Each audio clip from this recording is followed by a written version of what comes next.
చెప్పదలుచుకుంది BJP party? మీరు నిజంగా ఏ న్యాయం చేస్తున్నారు? అసలు చంద్రబాబు గారు కూడా దీనికి సమాధానం చెప్పాల్సిన అవసరం ఉంది. ఒక ప్రత్యేక హోదానే కాదు, ఇంకా ఎన్ని విషయాలు అసలు ఊసే లేకుండా చేశారు. పార్లమెంట్ జరుగుతుంది, పార్లమెంటులో ఆంధ్ర రాష్ట్రం ఇచ్చిన ఎంపీల వల్ల ఈరోజు బీజేపీ పార్టీ అక్కడ అధికారంలో ఉంది. మరి అలాంటప్పుడు మనం ఎంత సాధించుకోవాలి? ఏం సాధించుకున్నాం?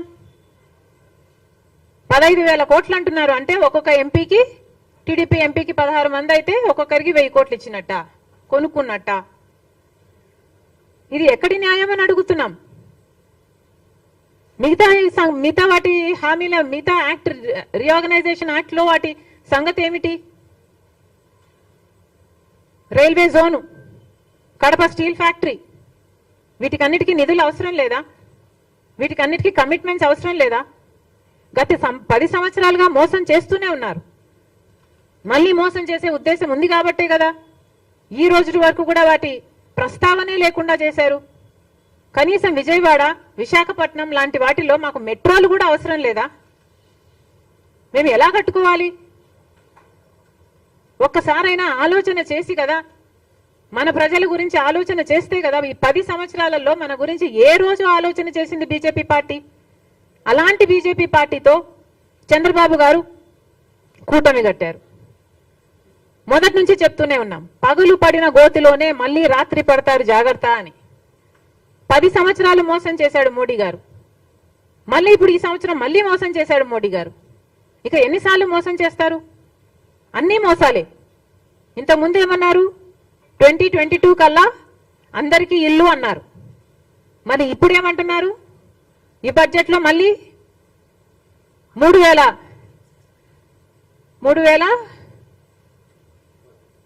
మళ్ళీ కోటి ఇల్లులు అంటున్నారు. 3 కోట్ల ఇల్లులు అంటున్నారు.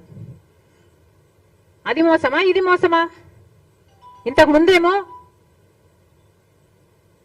స్మార్ట్ సిటీలు అన్నారు, స్మార్ట్ గా మోసం చేశారు. ఇప్పుడు మళ్ళీ క్రియేటివ్ రీప్రోగ్రామింగ్ అంటున్నారు. ఎన్ని రకాలుగా మోసం చేస్తారు? మళ్ళీ చెప్తున్నాం, గత 10 సంవత్సరాలుగా ఆంధ్ర రాష్ట్ర ప్రజలను మోసం చేస్తూనే ఉన్నారు. మళ్ళీ మోసపోవటానికి మేము సిద్ధంగా లేము. కూటమి సర్కారును మళ్ళీ డిమాండ్ చేస్తున్నాం, ఇప్పటికైనా ఆలోచన చేయండి. ఇది బీజేపీ తత్వం. మీరు 1,00,000 కోట్లు అడిగితే 15 కోట్లు వచ్చి చేతులు దులుపుకున్నారు. ఇది బీజేపీ తత్వం. 10 సంవత్సరాలుగా మనం మోసం చేసినట్టే ఈ 5 సంవత్సరాలు కూడా బీజేపీ పార్టీ మోసం చేస్తుంది. కాదు అని మీరు కూడా ధైర్యంగా చెప్పలేని పరిస్థితి ఈరోజు ఉంది అంటే, ఈరోజు ఆంధ్ర రాష్ట్ర పరిస్థితి ఎంత దయనీయంగా ఉందో అర్థం చేసుకోండి. మళ్ళీ చెప్తున్నాం, ఈ బడ్జెట్ లాగా లేదు, మేనిఫెస్టో లాగా ఉంది. ఈ బడ్జెట్ వల్ల అటు ఆంధ్ర రాష్ట్ర ప్రజలు కానీ, దేశంలోని ప్రజలు కానీ, యువత కానీ, చిన్న వ్యాపారులు కానీ, ఆర్థిక వ్యవస్థ కానీ ఎవరు హర్షించని బడ్జెట్ ఇది. అందుకే సెన్సెక్స్ కూడా బడ్జెట్ అయిన వెంటనే 1,200 పాయింట్లు అది కూలిపోయింది. మళ్ళీ చెప్తున్నాం చంద్రబాబు గారికి, చంద్రబాబు గారు మీరు బీజేపీ పార్టీతో కూటమి కట్టారు. ఇంతవరకు మోసం చేసింది చాలు, మోసపోయింది చాలు. ఇప్పటికైనా కళ్ళు తెరవండి. మీరు మద్దతు ఇవ్వడము అనవసరం, బీజేపీ పార్టీకి మద్దతు ఇవ్వడము అనవసరం. ఇప్పటికైనా మీ మద్దతు విరమించుకోండి. బీజేపీ పార్టీ అధికారంలో ఉన్నంత వరకు ఆంధ్ర రాష్ట్రానికి న్యాయం జరగదు. Thank you.